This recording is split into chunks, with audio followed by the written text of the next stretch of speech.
Florida's paradise is in crisis.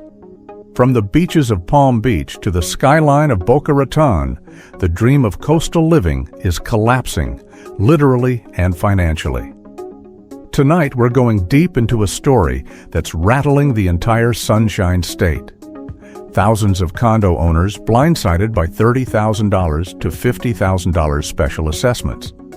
Homes that once symbolized stability have become ticking financial time bombs. And now, even Governor Ron DeSantis is panicking. He's publicly pressuring lawmakers, saying, "We don't want to see people forced out of their units because of crushing assessments. We have to act this year." But what he's not saying is that this crisis didn't appear overnight.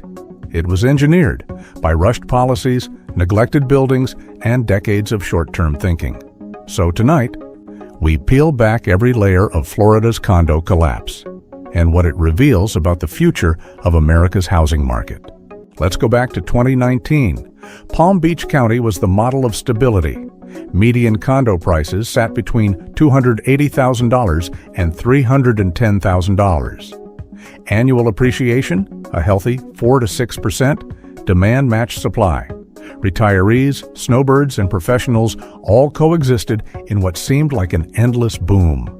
There was trust in the system because for decades, Florida condos ran on one simple assumption: that time, sun, and concrete would always be on your side. Then March 2020 hit. Remote work exploded. Wealthy professionals from Manhattan, San Francisco, and Chicago sold everything and rushed to Florida, chasing sunshine and lower taxes. Within months, bidding wars became bloodsport. Cash offers poured in. Inspections were waived. Buyers outbid each other by tens of thousands. By early 2021, the median condo price passed $330,000. People called it the Florida Miracle.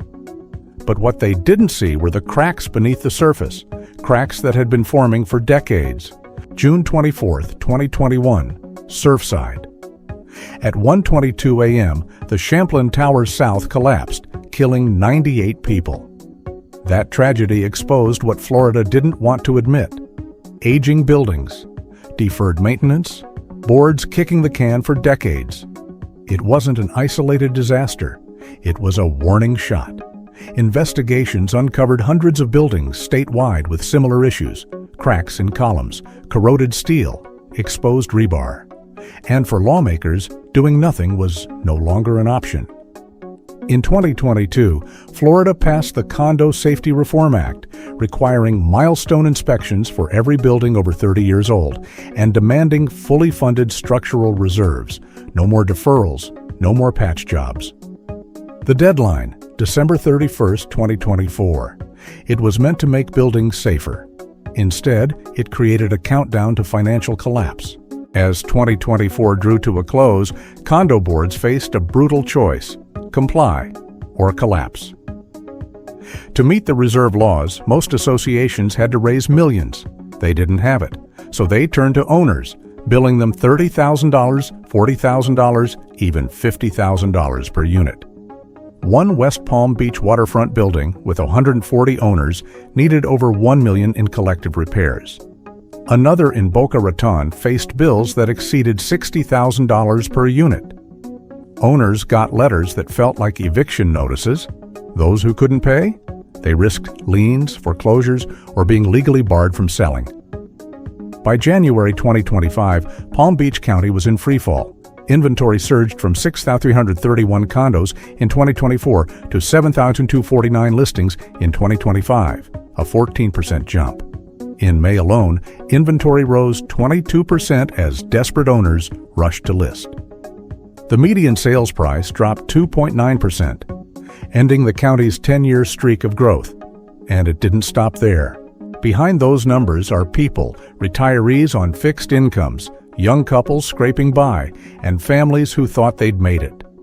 One 72-year-old in Palm Beach Gardens said her special assessment was $38,000, more than she made in a year. Another condo owner drained her entire IRA just to pay a $29,000 bill. and then got hit with another $12,000 for insurance. Others simply walked away, mailing the keys back to the association. The irony? Many of these buildings weren't even unsafe. But the new law didn't care about condition, only compliance. It treated every structure like a ticking time bomb, regardless of reality. And while the goal was noble, preventing another Surfside, the result was an economic domino effect. Palm Beach County's market is now fractured. Listings are piling up. Buyers are vanishing. Condo sales dropped 12% year over year. Time on market has doubled to nearly 90 days. Meanwhile, insurance premiums have exploded, averaging $500 to $600 per month, just for coverage. Association fees are up 40% in some buildings. Mortgage rates remain above 7%. So even if you can find a buyer, lenders now reject deals because total carrying costs exceed affordability limits. And those who can buy? They're offering 20% below asking if they even bother to look at older buildings. One real estate analyst summed it up perfectly. Florida's condo market isn't crashing because of demand. It's crashing because of cost. As selling became impossible, thousands of owners turned to renting, hoping to cover the bills. But even that's imploding. Average rent for a two-bedroom condo in Palm Beach County sits around $2,600. But monthly ownership costs, mortgage, insurance, fees, taxes can easily top $3,200. That's negative cash flow every single month. So what happens? Owners cut rents to attract tenants. The rental supply surges, prices soften, and suddenly, even landlords are underwater.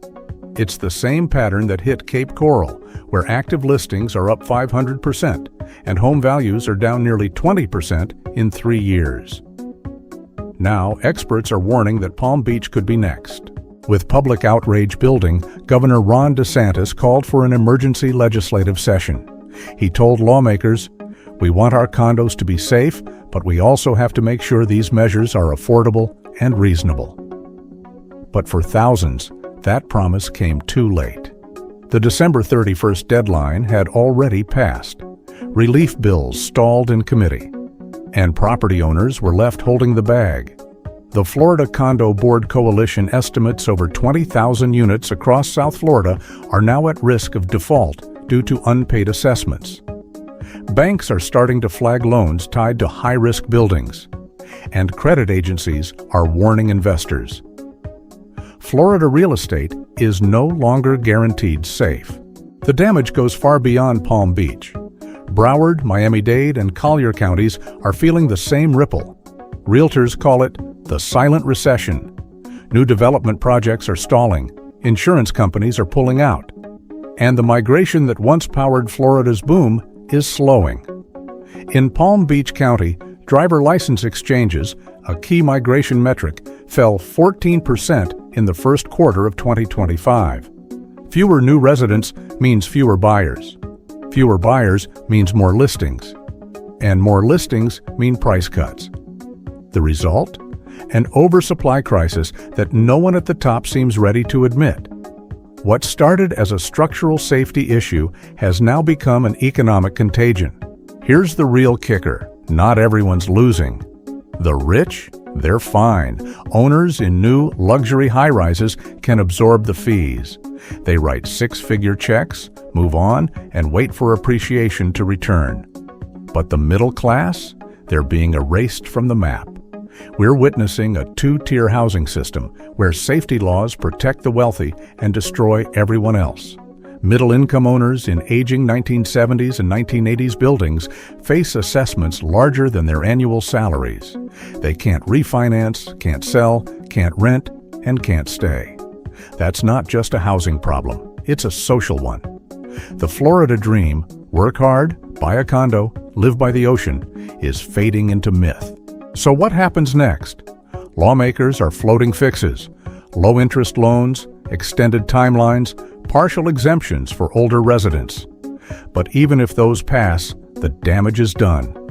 Confidence in Florida real estate has cracked. National investors are pulling back. Out-of-state buyers are pausing. And for the first time in a decade, developers are canceling new projects in Palm Beach. Economists warn that if prices keep dropping, the state could face billions in lost property tax revenue, crippling local budgets for schools, infrastructure, and emergency services.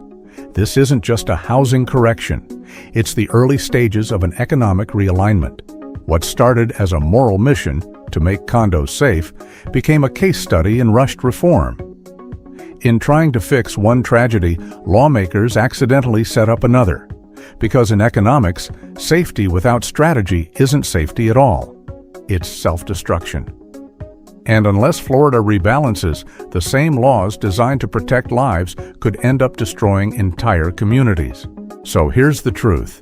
The Palm Beach housing market isn't just crashing, it's warning us. This is what happens when real estate, regulation, and reality collide. Florida's governor can panic, but the damage is already spreading. Thousands of residents are out of options. Families are being priced out of their own dreams.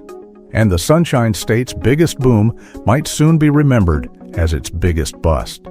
Because when paradise runs out of time, the question isn't if it falls, it's who's next.